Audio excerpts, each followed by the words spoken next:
Hello guys, hello. This is for Leo. Leo, titingnan natin ang money, career, financial reading mo for the year 2026. So, I hope na makuha mo yung energy. I hope na maka-resonate yung mga Leo dito. So, please comment down below if you're resonated, guys. Okay? Leo. Okay.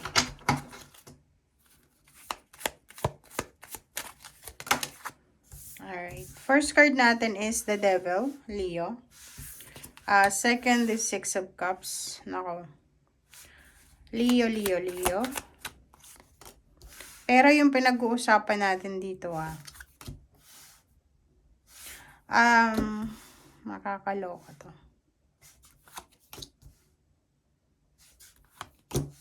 Alright.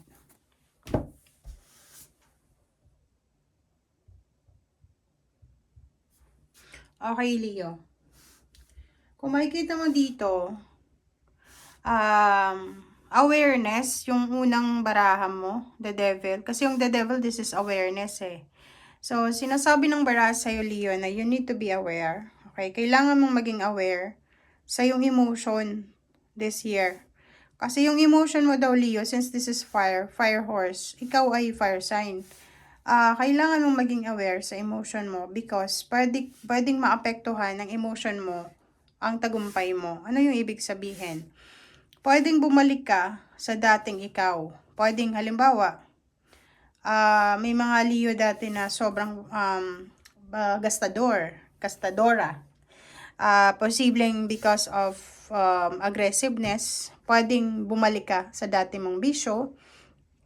Ayun, pwedeng bumalik ka sa dati mong bisyo, sa dati mong buhay. So, you need to be careful.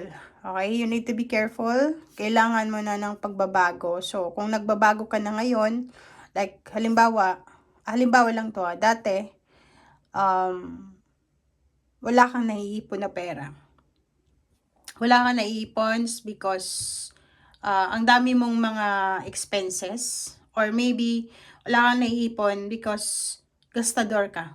Okay? Gastadora. Okay?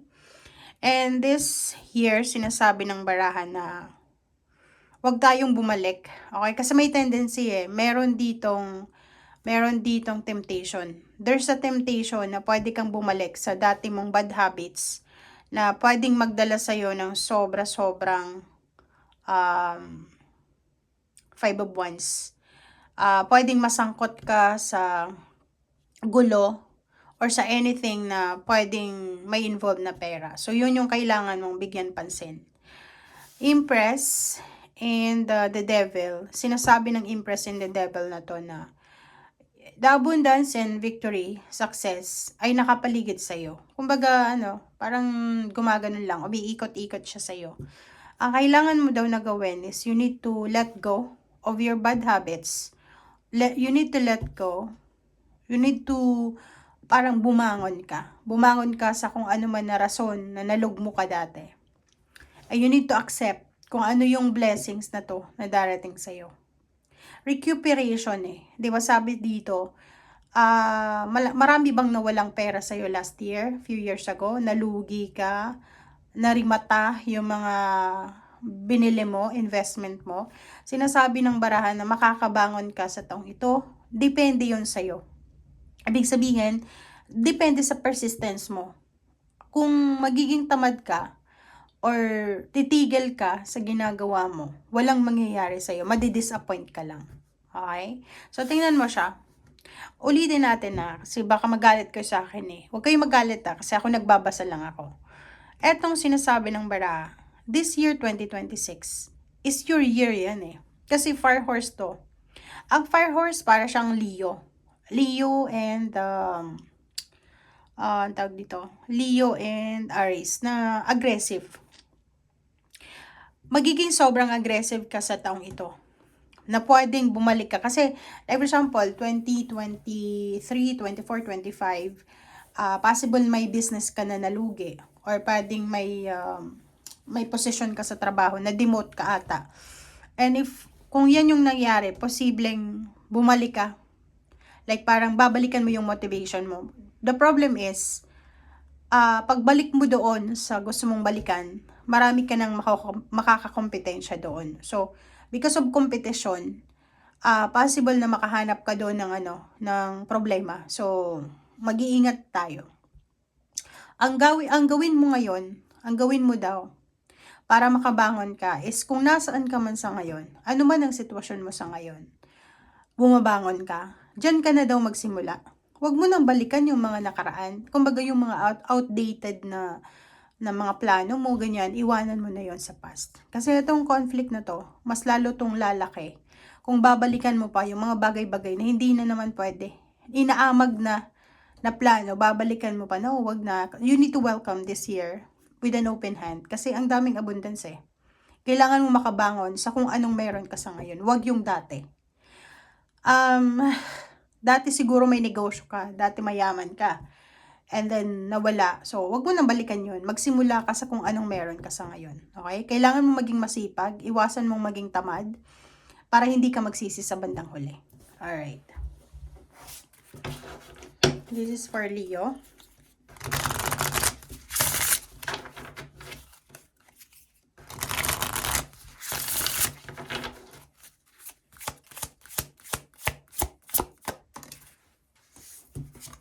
Alright, so snake spirit.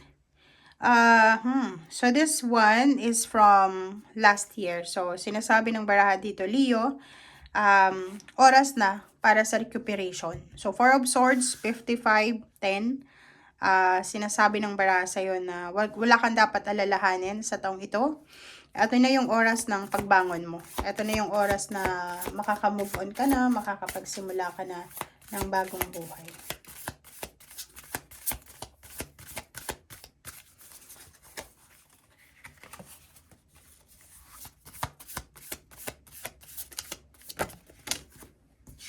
Okay. Whale spirit, trust the great mystery. So, yun, di ba, Leo, so sinasabi ng baraha sa'yo, magtiwala ka sa abundance na to, magtiwala ka sa impress na to. So, kung ano yung binibigay sa'yo na hint ng universe ngayon, para makabangon ka, doon ka mag-focus. Okay. Swan spirit, time for a deep dive. So, yun, sinasabi ng baraha sa'yo na oras na para sa balanse. Kailangan natin ng balanse na. So, wag ka nang bumalik sa dati.